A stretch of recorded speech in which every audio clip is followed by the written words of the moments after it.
Welcome back to season 3 of Over the Glass, Stranger Danger. I haven't been here in a while, but I'm back. I still exist. I still am a live person. My name's Drew. I'm here with Oh, Jay and Nessa. And Ness. Ness, oh gosh, excuse me. Some of us went through a transformation in the off season. So we're here with Jay and Ness. What's up, you guys? Happy to be back. Yeah, I would hope so. we're back.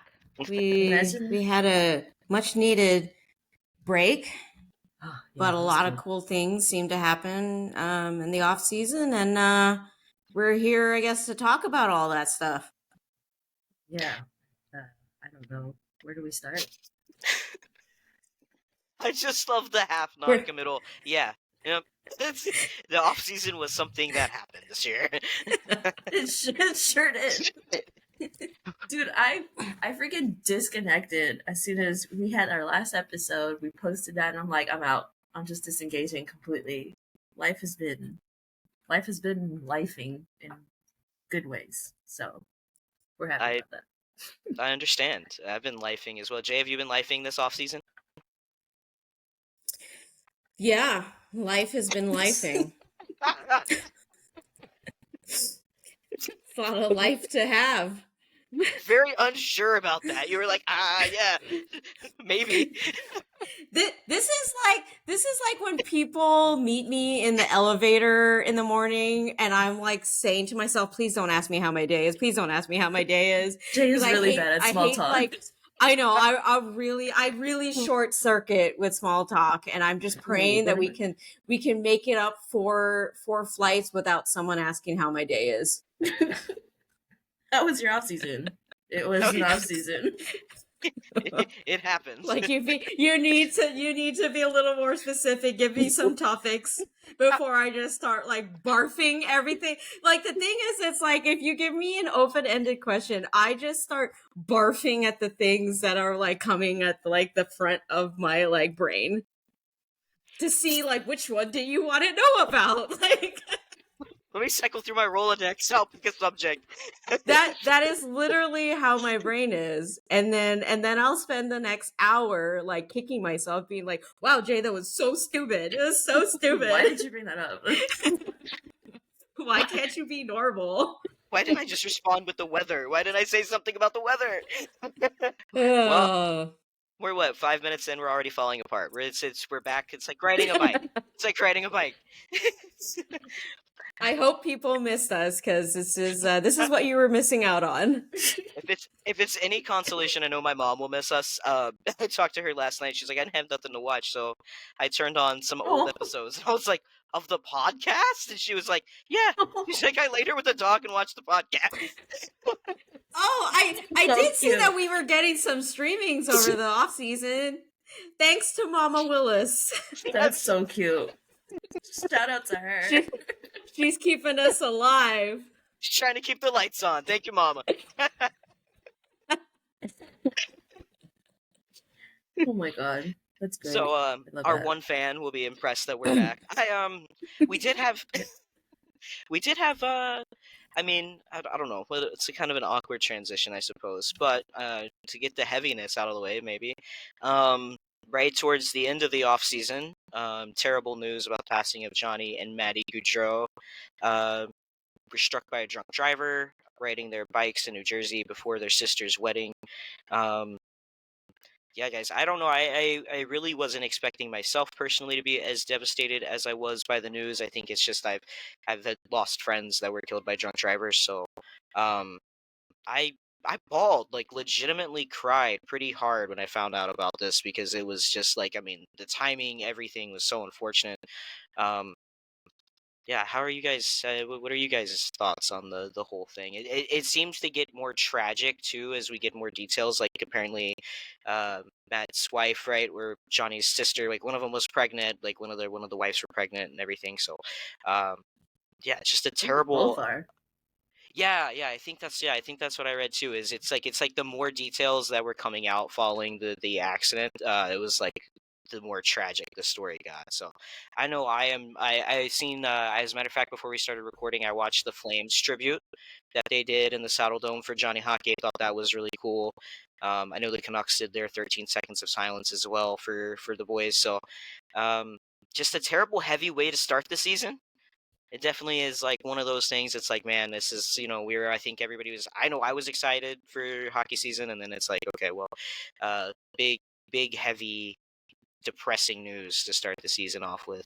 What are you guys' thoughts on the whole situation? I was in shock when I heard. I was like, "This can't be real, right? Like, that's crazy. That's not really something you hear of happening too often." And like, Right, the more I read on it, I was like, "This is insane." And again, you're hearing about all the details coming out. The both sisters, both wives being pregnant. There was like the whole fact that they were there for the sister's wedding. I don't know if if it was possible for the sister to cancel the wedding after that, because like they had paid everything off. So do they go through with it while they're grieving? It's insane. Yeah, when I think that news came out on a Sunday, right? And like Saturday I saw some chatter about it cuz some people, I'm not going to name the name, but I'm sure if you were on Twitter, you saw some of the discourse around it. Just people who just are in well, I guess I won't say necessarily within the industry, but just people who feel like they want to like ride the clout of like, oh, I heard this, and like, oh, I'm gonna be the first to get it out there, blah blah blah. And it just like, it's like, not only is it the worst way to go about it, but it's just like use your brain for like 2 seconds, like right, and I think, and so on Saturday, like I saw some people chattering about, Johnny, and I kind of felt like, oh my God, what's going on with the Blue Jackets? Are people speculating about like some movement? Like I didn't really, like, I kind of just continued scrolling because I'm like, I don't like, especially from like the previous season with him being, on the Blue Jackets for that first season, like I just felt like it was more like, oh, people are being hard on Johnny. I don't want to see it right now. Like I'm right, whatever. And then on Sunday, when like the official stuff started coming out, it just kind of like hit me. Like it was just like surreal. I was like, no. And I was like, making sure that it wasn't like some fake account, because it'd be like, oh, this would be the worst if this is a fake account. And then it was like, maybe I think I was like looking at Elliot Friedman, just making sure it wasn't like some loser's fake account being like saying some horrible shit. And then when it like was actually real, then you just kind of like, the more, like you said, you're like, the more details that kept coming out, you're just like, if you sit with it too long, you could just like avalanche into this big thing, because like, they were, like Ness said, they were there for the wedding. Like they were hours away from one of the happiest moments that you can have within your family, only to have your two brothers taken away from you. And then just everything about that, like hockey aside, just like the family dynamic, just like I can't, like I said, if you think about it too long, you just start like I think your body, as much as you can from our perspective, I mean from the family perspective, like, God, like just getting through one day, I can't even, like, my heart goes out to them. yeah, It's just like the flipping of the happy, you're looking forward to the happiest day of your life, and now you have this other aspect of life that completely changes your world. um and then even now, it's like if we bring in the hockey aspect of it, like Columbus in particular, only two seasons ago, I believe, they lost their prospect goaltender. yeah, yep, And it's, so we know as fans of our respective teams, it's like you get as close as you can as a fan, with as much time and heart and love as we put into our teams and rooting for them and everything. And, and so that whole city, that fan base, that organization kind of feels it to an extent too. And it's like, how do you go about talking about things as well, with the hockey Yep. prospect of the hockey side of things without, and then making sure that you're being sensitive to that. Like, I mean, there was something that came out this past week that the person who put out that article was getting, rightfully so, getting backlash with the way that it was worded. Like, Oh and yeah, on one I hand, yeah. yep. Mm-hmm. And it's like, I know we got to continue talking about hockey, but it's like, I don't know. Like, Yeah, I gotta say, I was it's like you crazy. guys. Like when I seen the news, like I woke up that Sunday, I'm going through Twitter, and it's not anything that you're expecting to come across, right? So it's like Johnny Gaudreau and Matthew Gaudreau. Like I'm seeing like all these RIPs, and I'm like, wait, what happened? And so I'm like looking for a verified link, and I'm like, there's no way like Johnny Hockey is gone like that, just like that. And then you start getting the details of it, and like you were saying, Jay, kind of that article this week. I know it left a bad taste in my mouth too. I know it's been corrected or whatever, but um, just And if not we made any better. no, no, no, Like, it's like, just tear it down. Just get rid of the article at this point. like why Third time was not the charm. I have so many questions. Like why was that even an idea you entertained when writing the article? But hey, um, yeah, just tragic. And for a PSA for all of our listeners, like don't drink and drive. Just don't drink and drive. It's not cool. It's avoidable. And we lost two beautiful lives in the hockey world by somebody making just a string of reckless decisions, and kind of started with that one.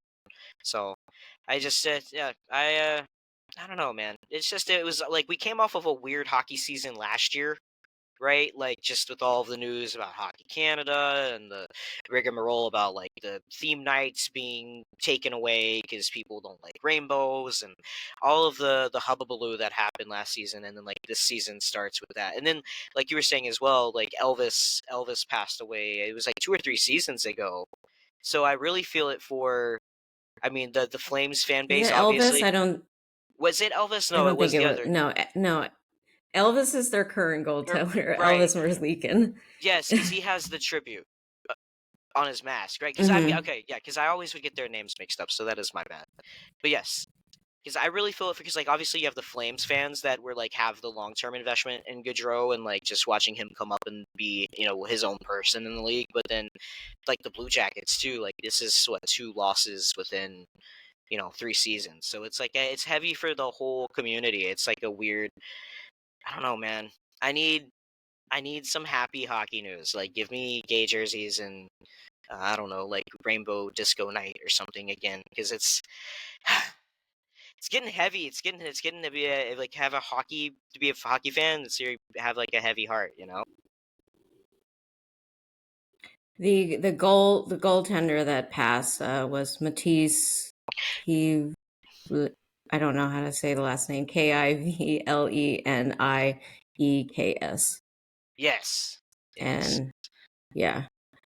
yeah. That's And he also passed away during like a wedding event. So, like I It's said, only when the you 4th start of getting more July. details, huh?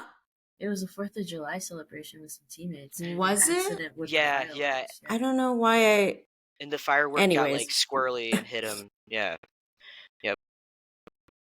Terrible tragedies, though. I mean, like both of those are like mhm. awful. Like, I mean, like errant fireworks, of course, are dangerous for like every holiday. There's always at least one story you hear about, but like that, and then like a drunk driver just doing absolutely terrible things. Like, it's not even like I don't know. Like, and my mom said this when we were talking about when we were talking about Gaudreau passing. It's like his death was a disservice to him too. Like, it's not like he went out in an honorable way, like Johnny or Maddie either. Like it's just like it's really just everything's really tragic and unfortunate. So If we have any Blue Jacket fans, any Flames fans, and any Boston College fans, like as listeners, I'm with you guys. My heart's with you guys because that's some.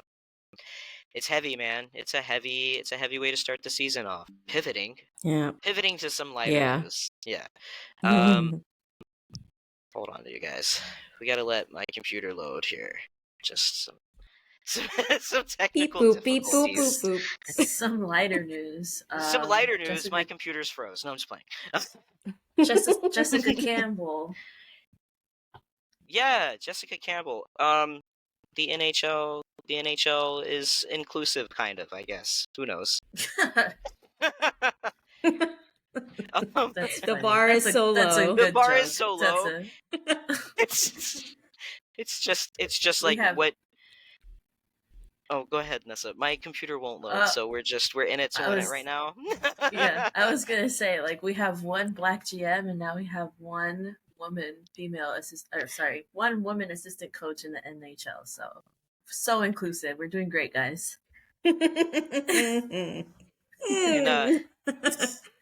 with the Kraken, Jessica Campbell with the Kraken. I will say that the shot with her with the boys behind the bench is pretty badass. Like I like that. Yeah, It's yeah. So one black GM, one female coach. I think there's like at least 2 or 3 lady refs. Well, you guys. Is it? I might be thinking of another light league. Speed here. Oh. I definitely was watching a league the other day. I've there was yet like 2 to lady see refs. the ones that you. Right. I yet to see them. No, but it's cool. So Jessica Campbell, if y'all don't know her history, she played on Team Canada, I believe. Did she win Olympic gold or something? I can't remember. I'm trying to remember this off the top of my head. On Team Canada as a lady that they've won. That they've won. Yeah, That's fair. She was a assistant coach, I believe, for the Firebirds before they promoted her to be assistant coach for the Kraken. So nice little resume she's got going on right now. Hell yeah, moving on up. She got the call up to the big club, you guys. Yeah, it's exciting. Plus, it's one of my favorite teams. So my teams are doing great with the diversity so far. The cup part, well, we'll work on that. Yeah. But what does that matter? The winning bit. Yeah. The most, it's just as long as the vibes are winning vibes, then who cares about the stats? Right. Just as insights, yes. Some of us haven't won a game this season, so. Hey, that would be 2 for 2 here. Wait. We have a point, so are we doing better than you? Wait, we have 2 points, I think. We have 1. Oh, okay, no. see? Yeah. Go tape your sap story somewhere else. You don't bring that here. Don't be silly. But that shows the level of confidence that I had in the Sharks, though, because I watched the game 1, and the first when it was 4-1 or whatever it was, the freaking Sharks are up after 2, and I'm like, why are they playing better hockey than the Canucks? I don't understand. Famous last words. Yeah, what is happening? My friend, we were talking about the game the next day, and she was like, yeah, it was exciting, up until the third period or whatever. And then I was like, I don't see third periods. Just if I could just turn off the TV, that was a good 2 periods. I love when hockey's just 2 periods. I'm gonna go to bed happy that we won. Oh my god. That's how I felt at the end. Right? I know, yeah. Oh, Jay, you were in the game? Going to the game. Yeah, we were both at the game, yeah. I mean, it was so fun. At the end of the day, me and the friend that I went with, we were just there was somebody in the parking lot when we were walking out, and they were just saying, it was 4-1. And me and my friend were just are you surprised though? Come on, guys. It's still the Sharks. Yeah, we did this last season. Come on now. Don't act new. First time? No, first time here. I mean, but I mean, besides we know how this goes now because, like you were saying, it's the Sharks, but like Macklin Celebrini, right? First goal of the Sharks season this year, and it was nice. Like the way that kid can see the ice is ridiculous. Like just watching what he was doing, I was like, my God. Like once, and the chemistry looked really good. Like in that first game, like it looked like the chemistry was already starting to click, and I was like, man, that Celebrini, Toffoli, and then who's on that line with him? Is it Eklund or Zetterlund? Eklund. Eklund. Eklund. That line is going to be a problem for like the league. I swear. Like once they figure it out and get the kinks worked out, like just watching them work the last couple nights, I was like, all right, like there's there's some grease in those wheels once they get turning pretty good. Yeah. I was getting excited because you can see the potential that this team has, but also personally, I have Celebrini and Toffoli on my fantasy team, and they work great together.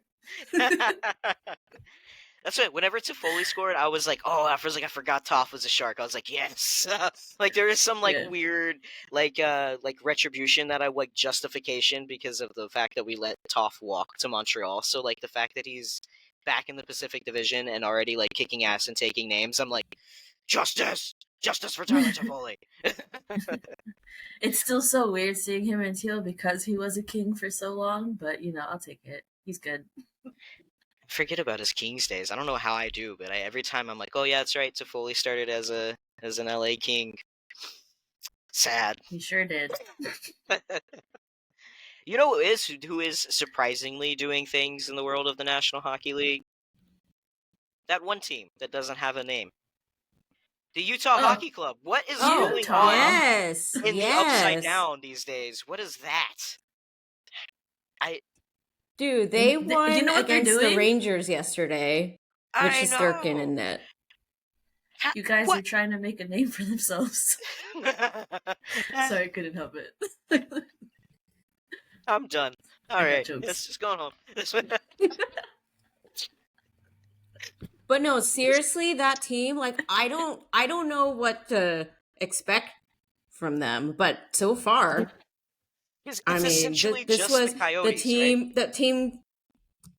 Yeah, the team formerly known as the Coyotes. Only it's like I don't recall how long it's been since the Desert Dogs were in their rebuild, but it just felt like any day now, any season, you're finally gonna tell us, hey, we're gonna stop like hoarding everyone's terrible contracts and grabbing people off of waivers and whatever else that they were doing. Like, I'm like, what exactly are you doing? Because I think you're rebuilding your farm, but it feels like you've been doing that for a decade. Like, when do we start caring about you again?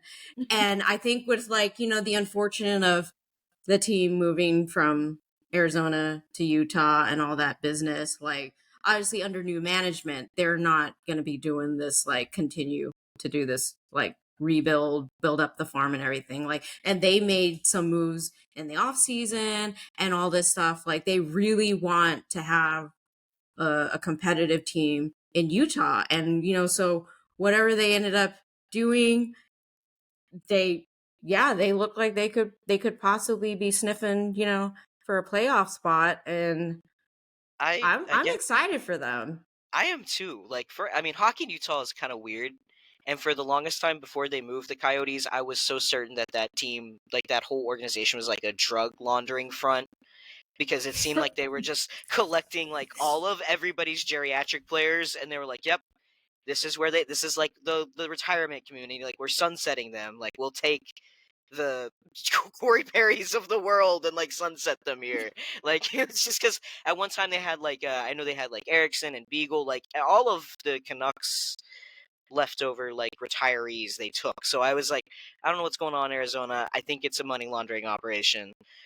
Lo and behold, if you move the team to Utah, they're like, hey, we can like go tape to tape and put the puck in the back of the net. And it's like that's sometimes a change of scenery is like truly, as we're seeing from the Utah Hockey Club, if you give yourself a change of scenery, sometimes give yourself a second chance. Something in the water. It's salt. It's the salt. It's I mean, I'm really impressed though. What do you guys think the name is gonna be? I guess okay. What do you It think better the be name? cool, is all I'm Right. gonna say. What do you think it's gonna be? But what do you want it to be? Because I don't think it's gonna be cool. I think they're gonna fumble the name. I want it to be the Finish. Yeti. I do too. Yeti? I mean, it should be plural, but Utah given Yeti. Yeah, I can see that. The because Utah. that logo would be so awesome, and then their mascot. I'm assuming they don't have one yet, but I think that they I could could like be It's this is just wrong. one the giant U. like the Iceman Yeti could be like a good inspiration for them. I think like it's because it's the I wish the Iceman would only go to this logo as their primary logo because I think it's cleaner than the Eskimo guy that they have. But like you could do some cool stuff with a Yeti like idea. I seen people like really like the Utah Blizzard, and I'm like, why? We have the Colorado Avalanche. Like we need to. I think with the way climate change is working, we probably should stop naming teams after those sorts of events. Like I seen somebody's headline the other day, and it was like lightning versus hurricanes delayed by lightning and hurricanes, and I was like, yeah, we're foreshadowing so You much. know We what probably you should won't stop. see? Sharks attacking the weather. Sharknadoes. Those don't exist. More animal names, you know? Maybe they'll be the Even if Utah they're Sharknadoes. mythical. No, I don't like that. I don't like that either. Utah Yeti Nados. Yeti-nados. Yeti-nados. Well, It's probably a weather event that we'll get to see in like 2035, to be honest. maybe sooner. You guys got some. I mean, your Sharks are. Your Sharks news cycle has been already up and down. I think throughout the first week of this season. But you guys got. You got some hosts, some new fun host happening. Shows changes. What's going on with Yeah. that, guys? There's been a shakeup with our local Broadcasting. Bay Area broadcast. I have yet to see Alan Hashida work his magic. So but in general from the move, like I get it to an extent. I miss Brody. He's someone that we've kind of, been along for the ride. I remember when he before he became the host of the pre and post and intermission and all that stuff. Like he was down there at the rink. He freaking graduated from San Jose State, which is my, undergrad alma mater. So, he's a homegrown boy with this aspiration to, be where he's at right now. And he diehard A's and Sharks fan. It's like the type of person that you want to be the face of your broadcast. And he's been here forever. You've been able to see his journey. And I don't know the what happened behind the scenes and all that stuff, but just from the outside looking in, it is unfortunate. But I'm going to give Alan a chance. I think, sometimes change is good. And that's kind of how I feel about it. And I've been seeing mixed opinions, just from my friends, from, Sharks Twitter and stuff like that. And last night I saw someone being like, oh, he's so bland. He's so this and that. And it's like, I remember when new hosts for late night shows in their first season, and you're just like, ooh, that's really rough. They're I mean, we could look back at our first season on this podcast and be like, woof, we are really bad at transitioning. Things like that. It's like, yeah, you don't want to look at it because you're like, wow, we're so much better at that now. But it's that's kind of how I feel with Alan. Again, I haven't seen anything, but I'd imagine he's trying to get his groove in there, and he's from Gilroy, and it's I'm feeling optimistic about Alan.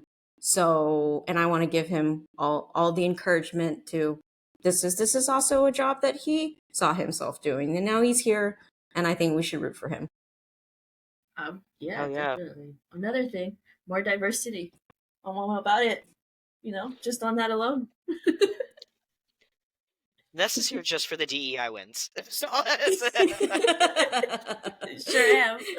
She's like, another win for my team. Yes.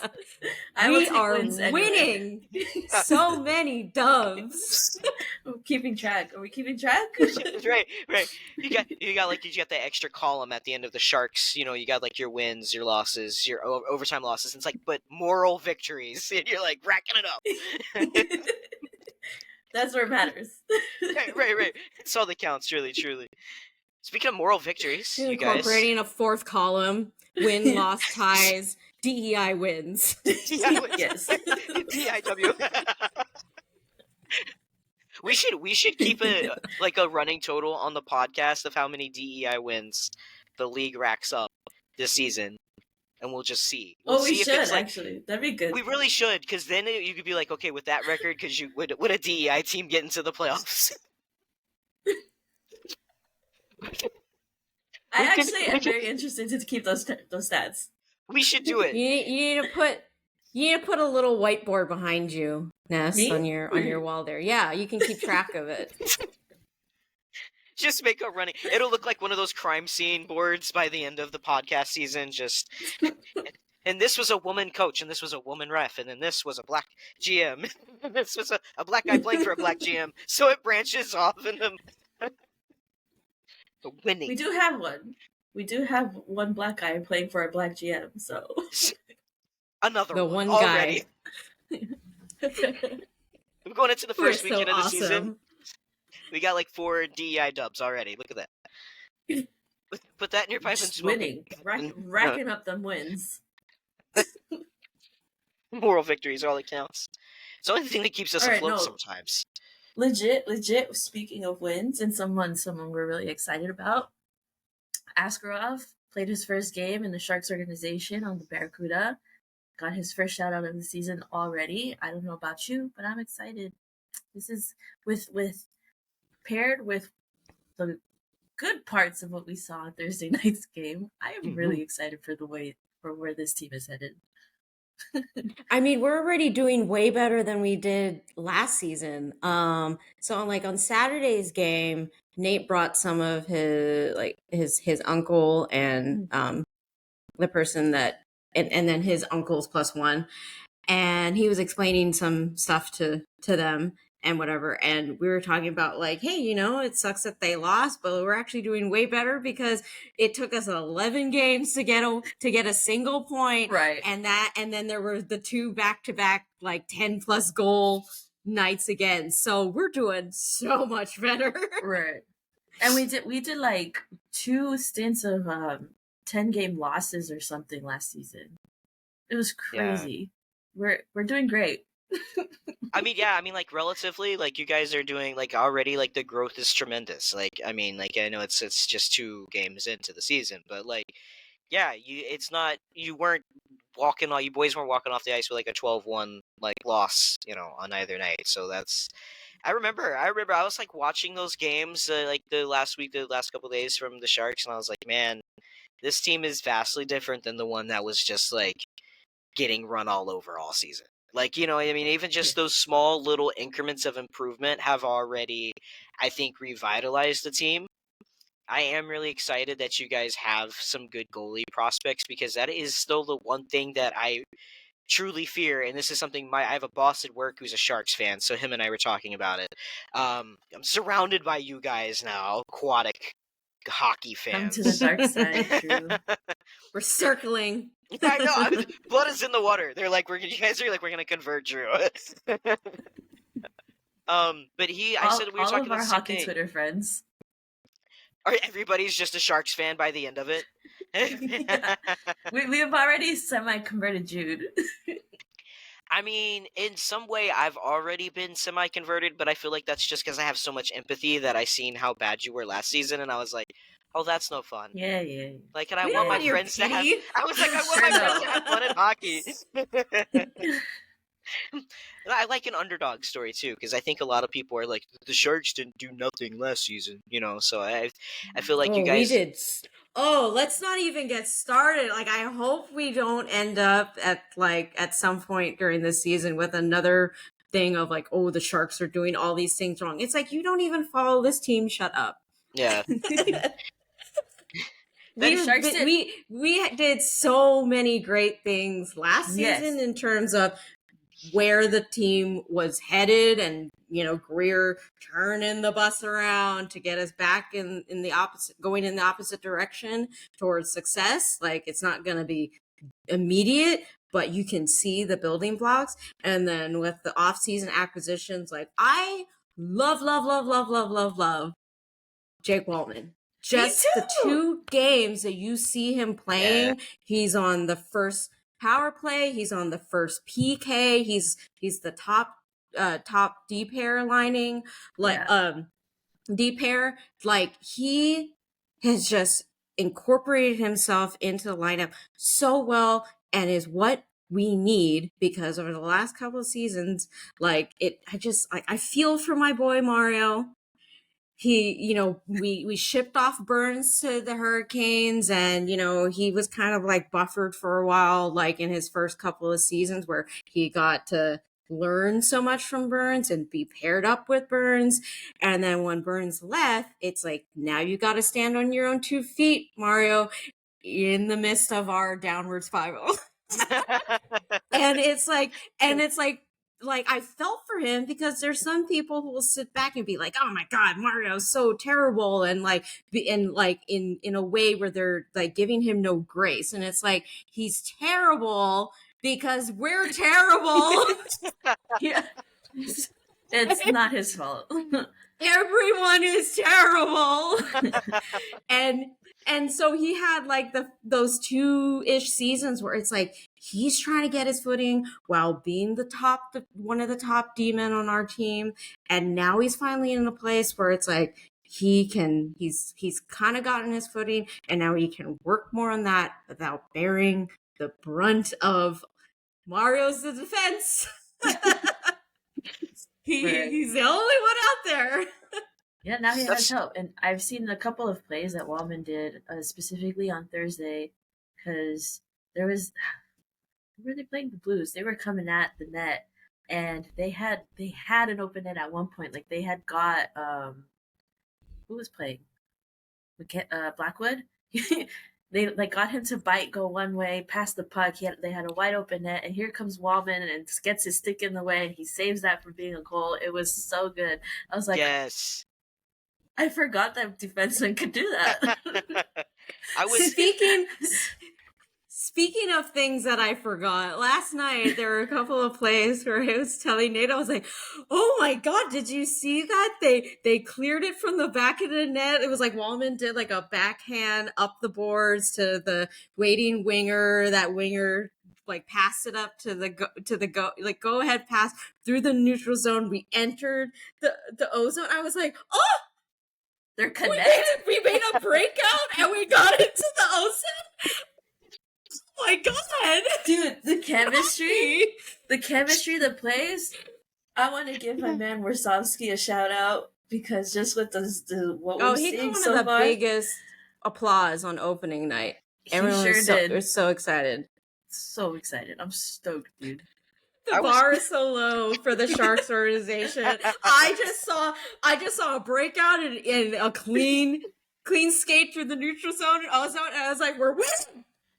We won. Yeah. It's like the puck's not in the net. I don't care. We won. Is that a zone shoot? He's just beautiful. He just got that through the middle with speed. I don't know. You're just excited about the PK clears. You're like, they cleared it all 200 feet. It made it out the zone. Season. Amazing. I'm like, can we just break out of the zone and get through the neutral zone? I don't care what you do after that, but I just want to see that part. And to see that part last night, and then they started making things happen in the O zone, I was like, that's what I'm here for.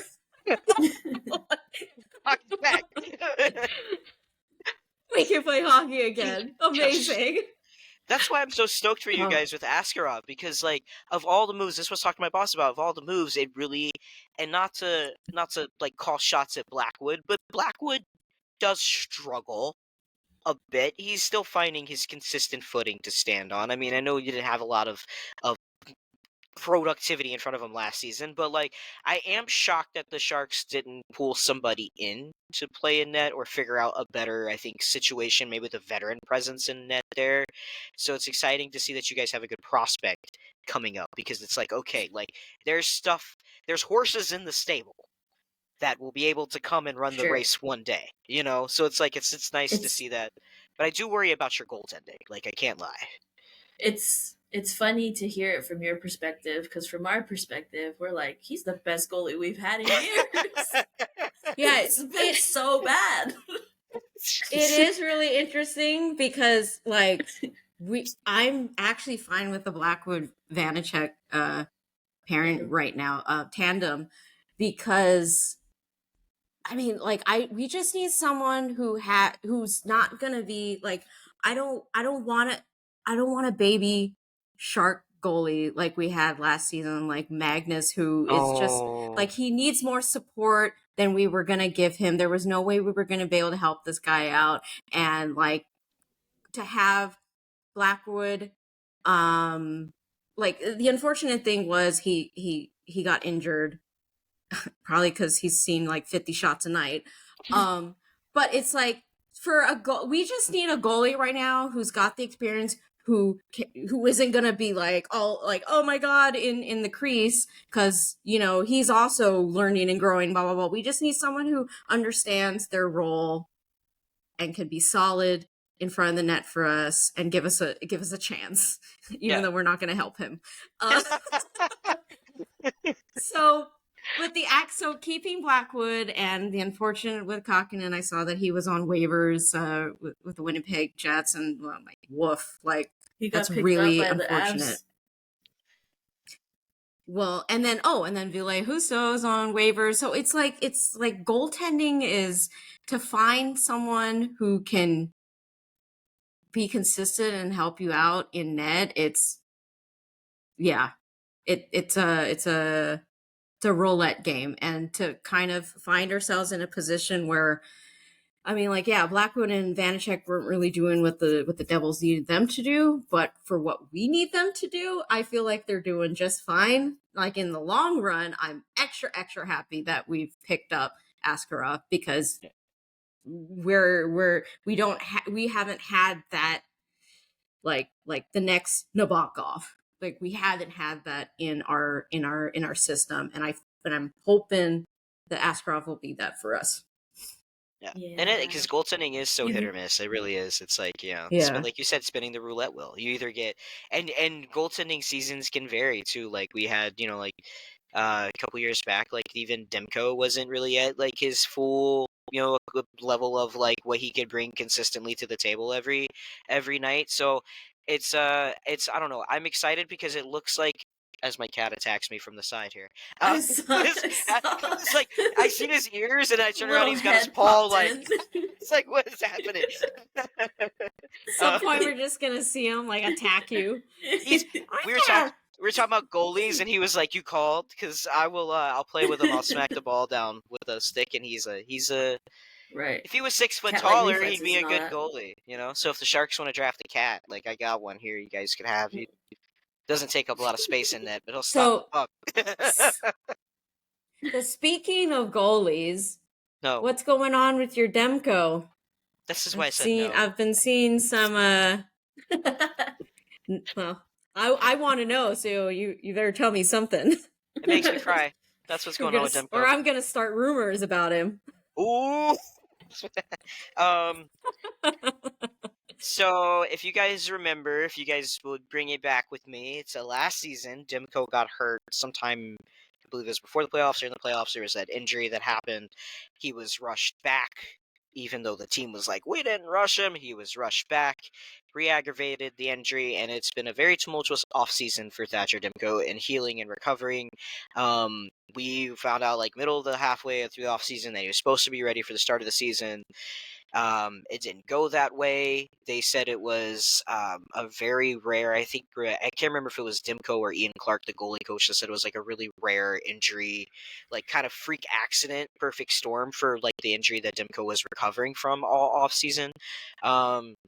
So now we're just waiting for my beloved's return. When will my ginger goalie return from the war? It's only a matter of time. He is he's on the road trip this You writing season. fan fiction over there or what? Yeah, I'm writing in my heart. I'm writing poems to Thatch. Alternate universe. He's in the war. You're writing letters to him. Please come home. Love Please come letters. home, Thatch. Safe. I miss you so much. The soup is getting cold, Thatch. Come home. He will hopefully be back soon. That's all I know. In my heart, he's already been back, but it just doesn't work that way on the stat sheet. He's traveling with the team on the road trip.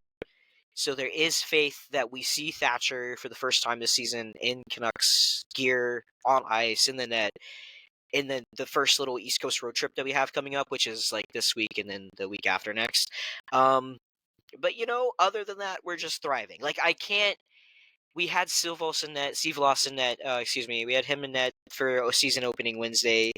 There were a couple of shots where you would have liked to think that Sivlos could have got those and made those stops, like just big stops when we needed them.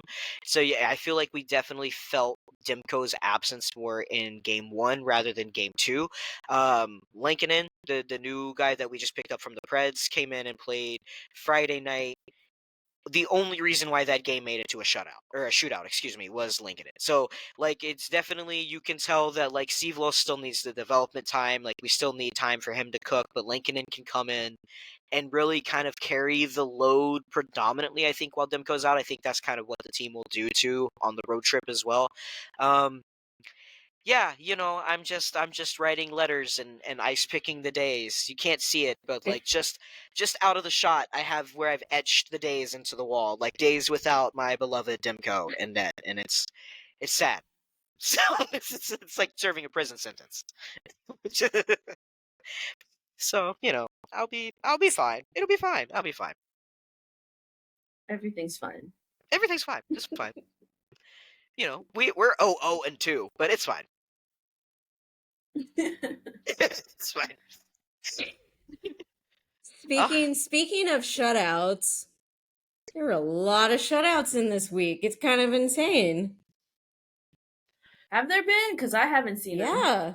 Not with my Yeah, goalies. well, we got shut out, so there's one. The Predators got shut out. Don't you have UC Soros? Shouldn't you be aware that your boy yeah, I do. That his team did not help him at all? Right. Can we just my for a condolences. second, can we acknowledge the alternate universe we now live in the world that Steven Stamkos is a Nashville Predator? Oh, yeah. I forgot. It's so weird. Yeah. I don't like it. Mm-hmm. 0 of 10 would not recommend. Don't like it. The Islanders got shut out against the Stars. There were some more. I'm going through them. Let's see.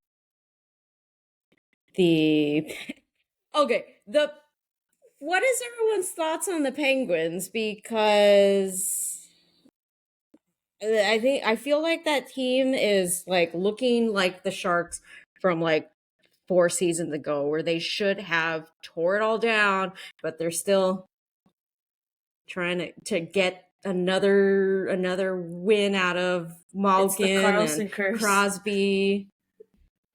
We were just talking about and this it's at work. just not looking like it. And it's so bad. You can kneecap the Pens if you just shut down Crosby and shut down Malkin. And it's at some point those guys. It happens with every team. You're gonna have to let them go in order to rebuild the way you want. It's just, how many teams do you really see rebuild with these dudes that have been the face of the franchise for so long? Eventually, you guys know, friggin' Brett Burns is gone, Joe Thornton's gone, Joe Pavelski's gone. Eventually those guys have to leave in order to tear it all down and rebuild it from the ground up. So I don't know. That's just my 2 cents. It's my 2 cents. That's probably why Steven Stamkos is a Nashville Predator. So because on Wednesday the Pens got shut out 6-0 against the Rangers, and the one play that I remember that sticks out to me is when Chris Kreider poked the puck ahead of Letang, who was skating backwards to the neutral zone, and then he had to turn around and chase after Kreider, and then Kreider got right in front of Jari and went 5-hole, and it just looked like that's the Pens in a nutshell. That is what everything they're doing right now looks to me like. Time to you trade need Crosby. a major change, and I don't know where it is, but like I guess like at the end of the day, I feel bad for Erik Karlsson, but he also decided that he wanted to get traded there. So I forgot he was a Pen too. So see, what if it's really just because like Patrick Alvin, who now is like in the front office for the Canucks, like he's pretty much fleeced everybody that he wanted from Pittsburgh. He was like, I drafted you and I want you here now. So now the Pens are like, he took all of our good stuff, and that's just like what the Pens have to deal with on their plate. Like, did Alvin fleece the Pens to the point where they need to tear it all down? A hockey controversy, a conspiracy. You know, Drew, not everything has to do with your beloved Canucks. It does. I can't even call them my beloveds right now. This is like the 6 degrees to the Canucks. Hey, here's how about we have Nessa's DEI win whiteboard. I'm gonna get my 6 degrees. You need a whiteboard yourself. How can we take this topic that has nothing to do with Canucks and bring it back to the Canucks? How has Alvin fleecing the Penguins caused them a rebuild? Like one of those on this episode. This is like hockey math. There's little pages that have just been tabbed off with, On that same day, the Maple Leafs got shut out by the Habs, and the Oilers got shut out by the Jets. So, what is going on with the Leafs, and what is going on with the Oilers? Slow start. Sucks to suck. Slow off season. They vacation brain or whatever. I mean, I would take that answer for the Oilers if they didn't lose to the Hawks the other day. Like, yeah, that's crazy. That in itself. I'm like, I don't understand how. Like, you have so much talent on the Oilers, and the Hawks have Bedard. It's Bedard against McJesus. Lines of talent. How did that not like be a win on a silver platter for the Oilers? Coaching. I didn't watch the game. I haven't been watching. I didn't either. I don't feel like I need to. I would like that makes no sense to me. If you turn into a Oilers versus Blackhawks game, I just feel like you have like the lack of like self-trust that you need to address.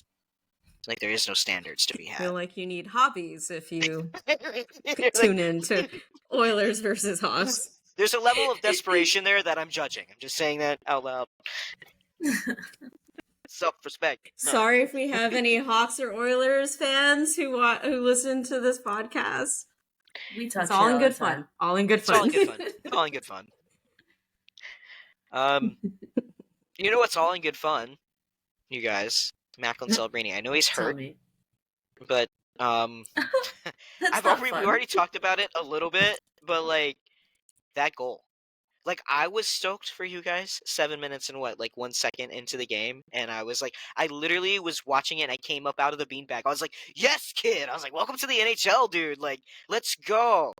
But I was like secondhand happy for you both rather than like the at-large Sharks. You could be firsthand happy. It's fine. It's okay to be a Sharks fan, Drew. Stop fighting it.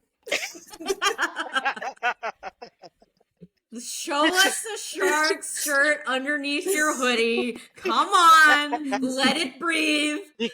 One of these days, I'm just gonna straight up sit down to do the podcast and have like a Shark shirt on. And you guys, I will never tell you when that happens, but it may happen one day. You won't be in denial anymore. I mean, the hashtag this year for us is the future is teal, and the future is looking pretty teal for you too. So Just let it happen. Just let it happen. Stop fighting it.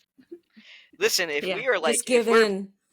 if we're 0-10 down the road, like, can you, like, at least can we get a regulation loss? Come on. What were the vibes for you both? Were you there the night that he scored, like the opening night? Okay, so Yeah, I we were. want Both of us. Yep. the deets.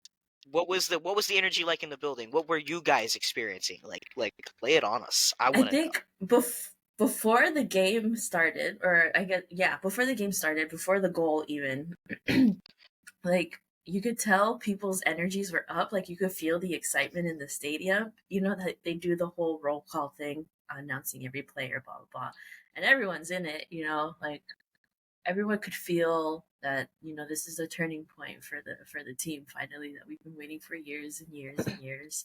Everyone's cheering, like we mentioned earlier. Warsawski got a really loud cheer when they announced him. Like it feels great. The game starts.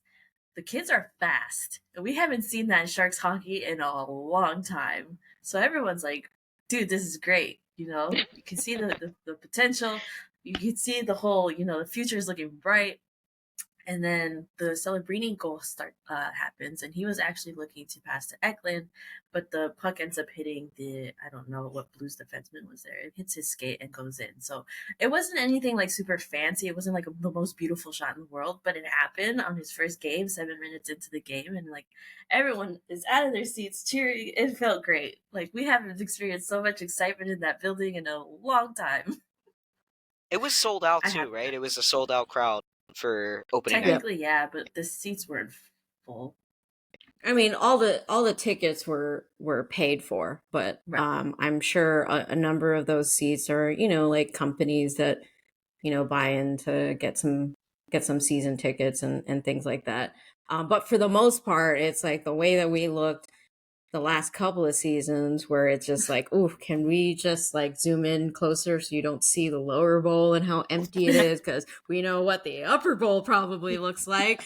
Right. It's just been, and just like how dirt cheap the tickets were the past couple of seasons, just because like they were just really trying to get bodies and into the building, and to get the first overall pick, and it being no secret that we were gonna choose Celebrini, and then just the vibes of his dad is works for the Warriors, and then you have Draymond Green, who's like his literal number one fan, who was in the building that night and was tweeting like how often do you see a basketball player of any other sport like tweeting about hockey? Right. Dude, I legit walked by him on the concourse. Dude, that man is really huge. Yeah. So tall. Yeah. Yeah. This is like days are coming to the game. Yeah, just like how that goal like unfolded, just like Celebrini doing like a spinorama, and you can tell, like me and my friend were talking about just like his hockey IQ is there. It's just he's trying to get it synced up with the NHL level, and the fact that he's lined, at the time he was lined with Toffoli and Eklund, like they are also, their hockey IQ is quite high. So now you have the veteran of Toffoli, and then you have the experience of Eklund having a couple of seasons under his belt with the first overall pick, put them on a line. They just need to sync with each other. They know what the other is going to do because they will be doing the exact same thing if they were in that position. And I remember just the fact that like when you listen to Celebrini break down the play, it's like he knew Eklund was coming down the middle because that's what he would have been doing if Eklund was in his position. And so he said he was just trying to get it in that area because he will know that Eklund will know what to do. He knows Eklund will be there. And it just ended up hitting the defenseman's skate and then ricocheting past, I forget who was in net for the Blues. Offer. But it's like you would think, like, I mean, some people were saying like, oh, it's like the ugliest first goal. And it's like, who fucking cares? They don't ask Like, you how. don't- They ask how many. Yeah, Right, and it's right. like, get it. I don't care how you get it in the net, but it's like it didn't play out the way he thought. Like, oh, it's gonna Right. go right onto Eklund's tape, and he's gonna get it to the back of net. It still went that way. It's just the way that it ended up is like the weirdest way for it to happen. And then like Eklund like rushing over to him, being like, "It's your goal, because Celebrini thought. He didn't. I guess he didn't really see it happen, but he thought, "Oh, of course, Eklund got it on his stick and he got it past the goalie." And it's like, "No, that was your goal. I didn't touch it at all. It hit the defenseman." And then like the goal, I guess after that, where Celebrini got an assist, he was behind the net, and you see Toffoli. And it's like slowed down to me when I saw it. Like Toffoli got over to the right side of the net. And he just was like, put his stick down. You know, veteran who's been playing in this league forever. He's like, right here, I'm here for you. And Celebrini sees it, passes to him. Toffoli just, like that perfect play. That was a really nice goal. Yeah. Yeah, it was. And for him to be doing all that while he was injured, like, can't wait to see what he does when he's fully healthy and they get Right. synced up, because it's going to be real exciting. That's what shocked me is like already like you could tell there was a level of trust there, like a trust in the line mate's skill, a trust in the line mate's ability to find the open areas of the ice if Macklin is going to put it in those zones. Like the way like you're watching these plays like kind of unfold in slow motion, like when they're slowing down the highlights, and just the way that he's already like one step ahead and finding the open ice, finding the open areas, knowing where they're going to be, knowing where his line mates, like he said, like he was like, I knew I could trust Eklund. I knew he was going to be in that area. So already like the pieces, especially for that line are there. And I was having a hell of a time watching those dudes play hockey together. Like, I told my boss, dude, that line with Toffoli and Celebrini is going to be a problem for the league. Like, wait until they dial it in and they figure it out. I think we've already started to see glimpses of it. The chemistry already looks very natural. You have three guys that are very, very talented with the puck in the offensive zone. Like, just let them cook. And when they come out of the oven, it's going to be some tasty ass treats, I promise. Like, let the boys do what they need to do. Like, It is going to be pretty exciting. We're going to have to wait a couple of weeks. He's week to week come back, but you know what? I'm fine. I mean, maybe Ness has other opinions with him on her fantasy team. Yeah. But it's like we're not turning it around overnight this season. That's not the plan. One of the things I'm gonna bring it up because they I think this was a quote from after the first game. They talked with Ferraro, and he said, I'm not worried about him finding his way this season. He's talking about Celebrini, Sharks defenseman Mario Ferraro said of Celebrini, we're just going to do our best to make him feel part of this group, make him feel like he can come to us older guys for anything he needs. There's enough pressure around the league being a first overall pick. There's enough pressure from other teams, no pressure from us on him. Just go out there and play his game. That's so cute. They know the assignment. right. Like, and that's what I was telling my boss. Is I was like, listen, like if this is just obviously, it'd be nice. I think from a fan perspective, probably from a staff perspective, like top to bottom, you want a rebuild to happen overnight and things just click and like suddenly you make a couple moves and the team comes together, but it doesn't work that way realistically. Like, and the off chance that it does, it's rare. We know those stories because we hear about those stories all the time in sports. But for a team to be set up with longevity to be competitive down the line, you just like I was telling my boss, you just like to see that the blocks of things already look solid. Like there's a good foundation to work from. Because if it's a rebuild, then it sparks optimism, right? Like you're like, it's not all gonna come to fruition in the first, 2 or 5 or 10 games of the year, but just being able to see that the blocks are in place, there's something good and something stable to build from. Like it already is I don't know, like it's a different team, a different vibe to the Sharks this year than obviously what was going on last season. Like, and I think you can already kind of get a vibe for what's going on. I think down the line with the franchise, just from being able to see what the kids can already bring to the table up front with no experience, just coming in fresh faces and finding how to click and make plays like that. Like, I was like you, Jay. I was like, when they got the bucket to the friggin' I was like, oh my god, a zone entry. Like, look at the Sharks. They retained possession and got it over the blue line. Who is this team?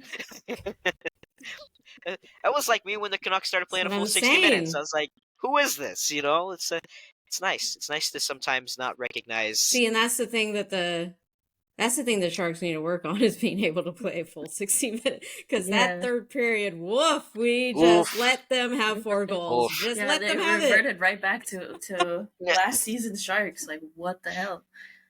Old habits die hard, man. It was the Blues, for God's sakes. Right. Now, if we had a 4-1 against the Ducks and then they came back, I think that would have hurt more than the Blues. The Blues are, they're supposed to be making the playoffs. I think that's my like feeling of where they are as a franchise. So for us to have gone up that high in scoring, like I should bring up the part where, like, because for folks who go to the game, they have like the taco thing. And I was joking when I noticed that, like, oh, if the Sharks score 3 goals, everyone gets tacos. And I said to my friend, like, did they lower it from 4 goals? Yeah, I noticed that too. 4 goals is too hard for us.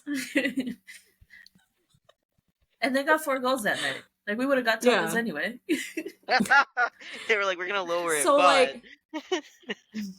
like the fact that we scored on the Blues, and I don't really feel like it was because they didn't have, like, they had their backup in net. Like, I mean, their defensemen and the other players on the team contribute to when goals get allowed. So for the fact that we were like, oh, we're looking actually pretty decent against a team that, like, should be better than us. Yeah, dude, I was sitting there, I was like, are the Sharks good again? And then famous last words. They shut me right up.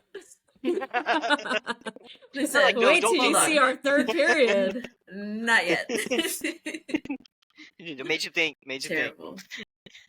Speaking of Right. Sharks But then- Ducks. Oh, go ahead, Ness. Yeah. No, you can go ahead. It's not important. It's not important. Are you sure? No, after you. No, after Right. you.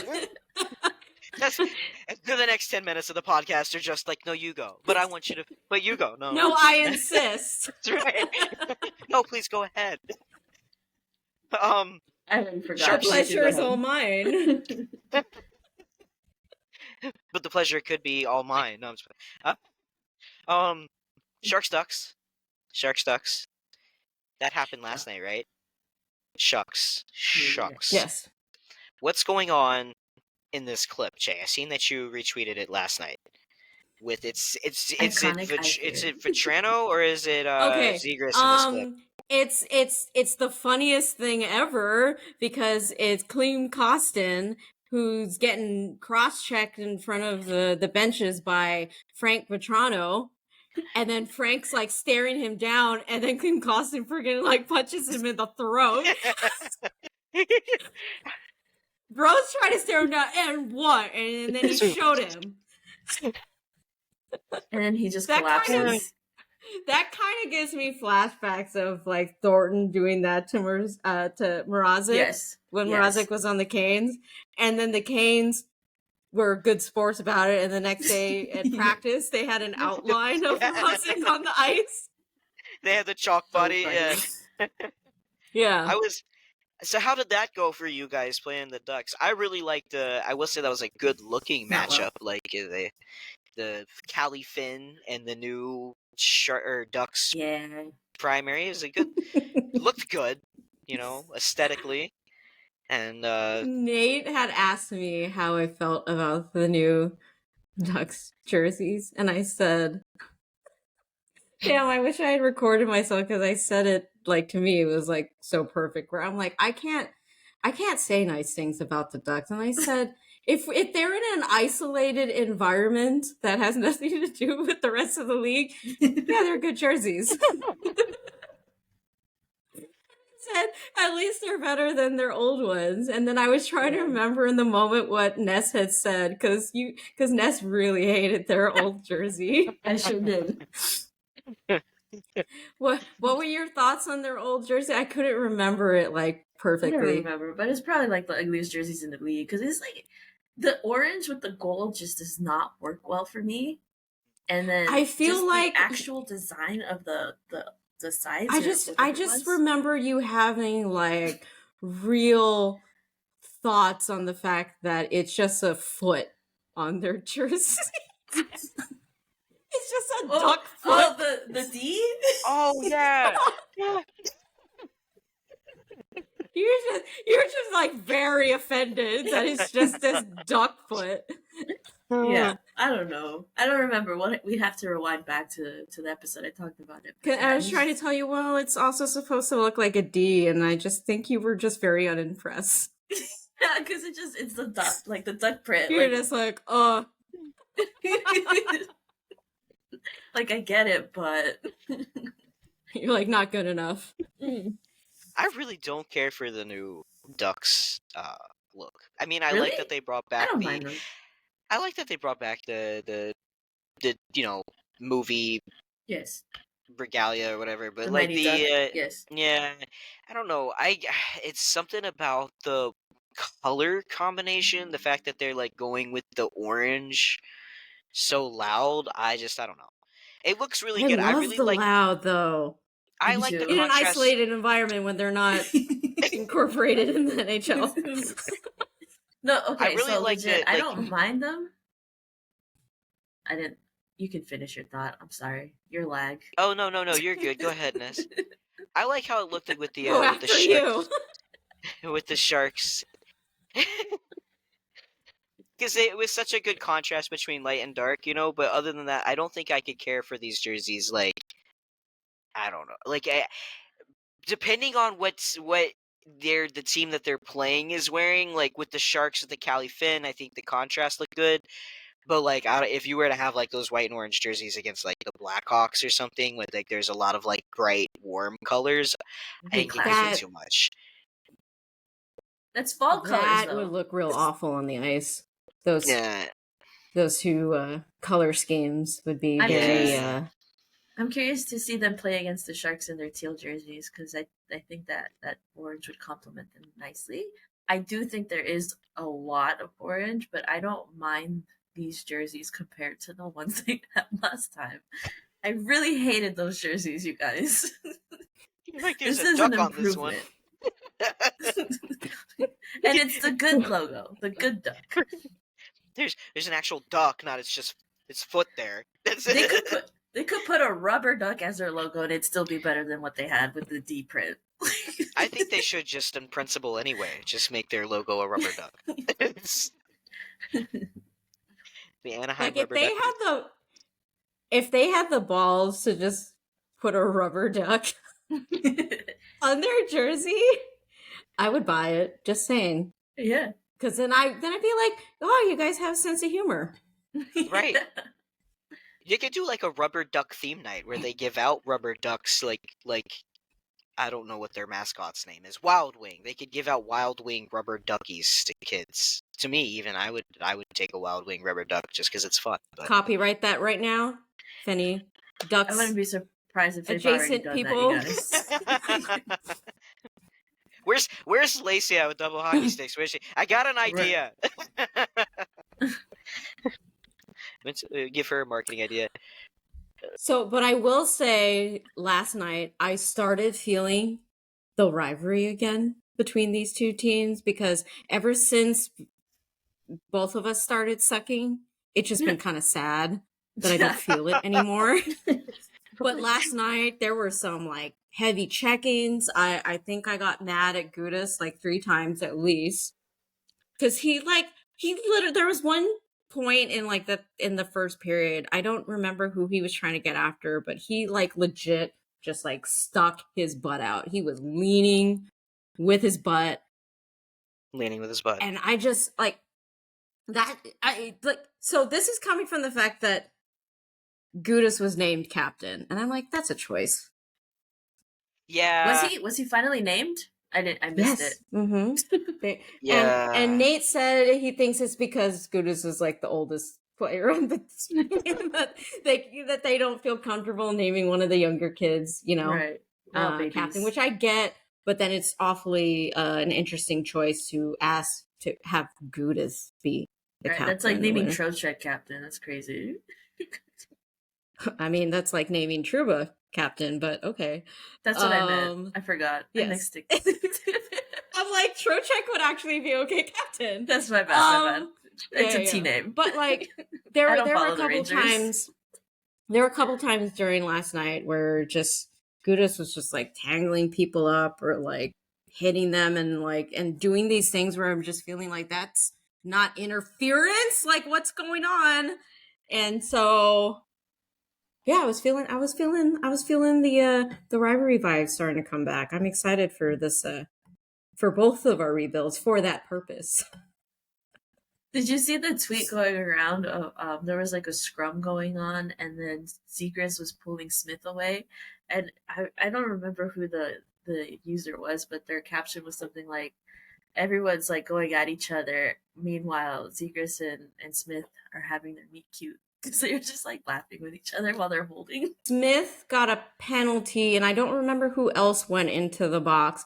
But when that whole scrum was happening, and I did see like Zegras and Smith, I'm like, oh, they're hugging it out. And then when I saw when Smith got sent to the penalty box, I was like, for hugging? What's going on? No, it was for slashing.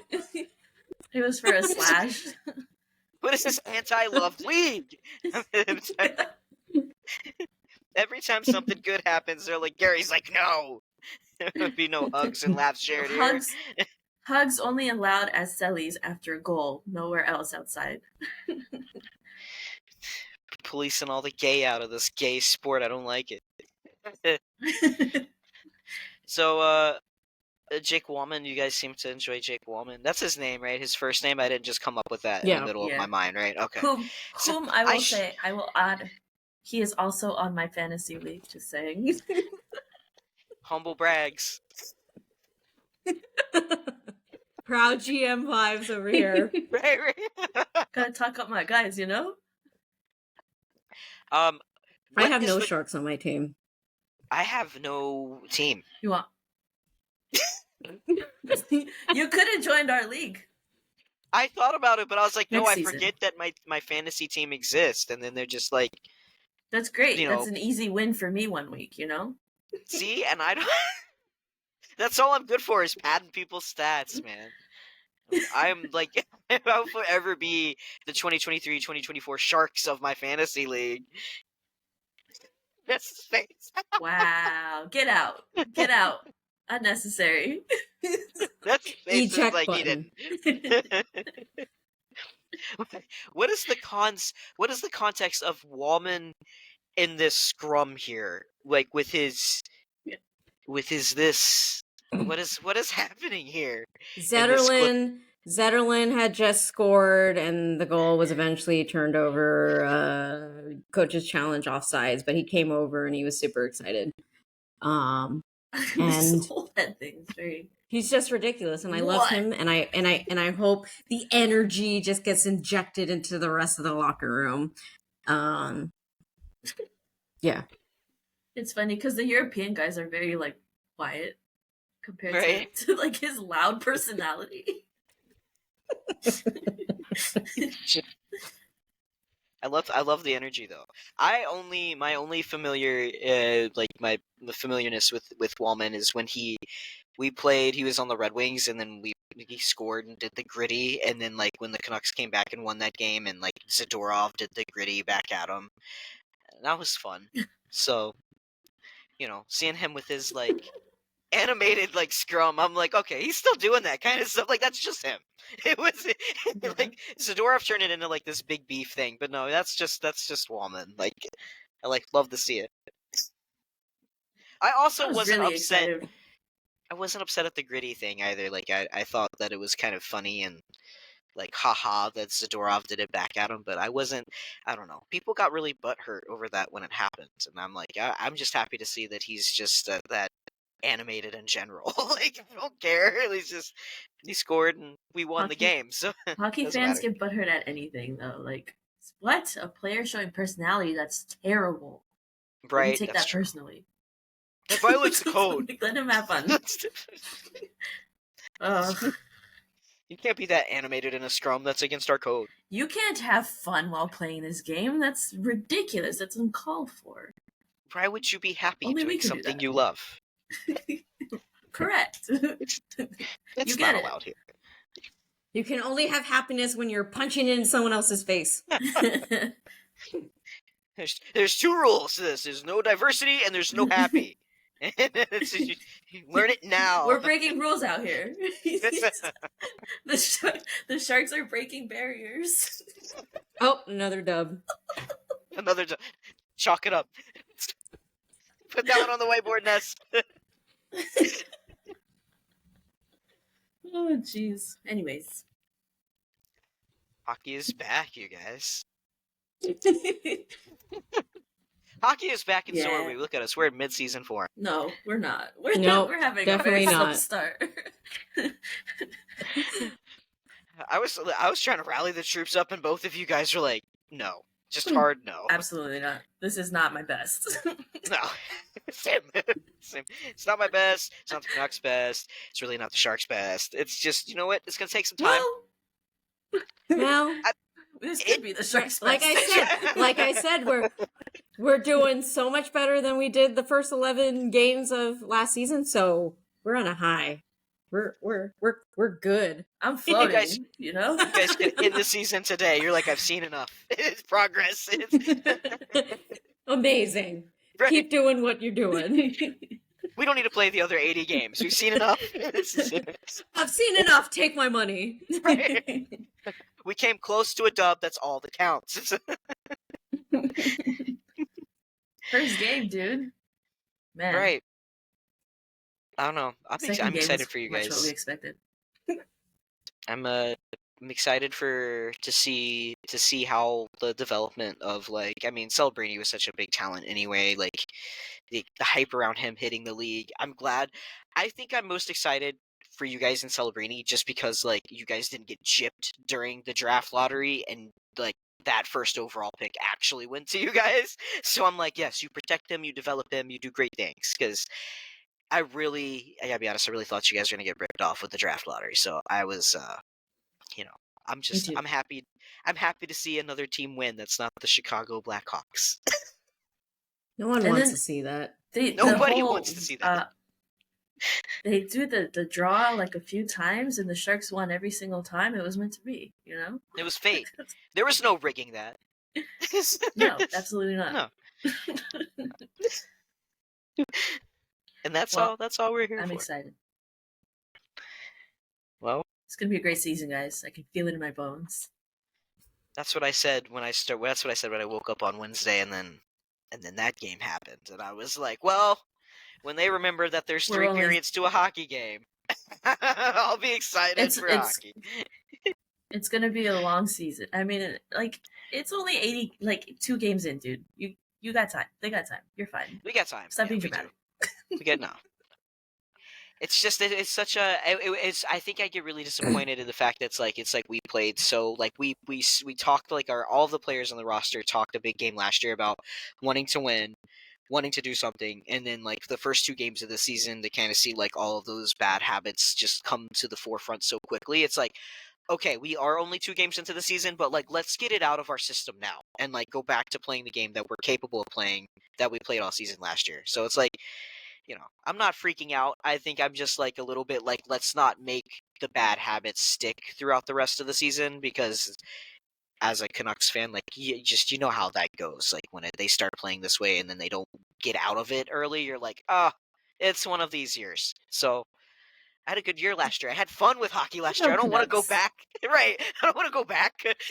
I like to win. It was good. Yes, I very much appreciate if Pedersen can, get on that train. Yeah. Yeah. I will. I'm not too. I should ask you about Dakota Joshua. Your boy had some off-season scare that he's on the road to recovery. Yeah. Dak was unfortunately kind of scary news. Was diagnosed with testicular cancer over the off season.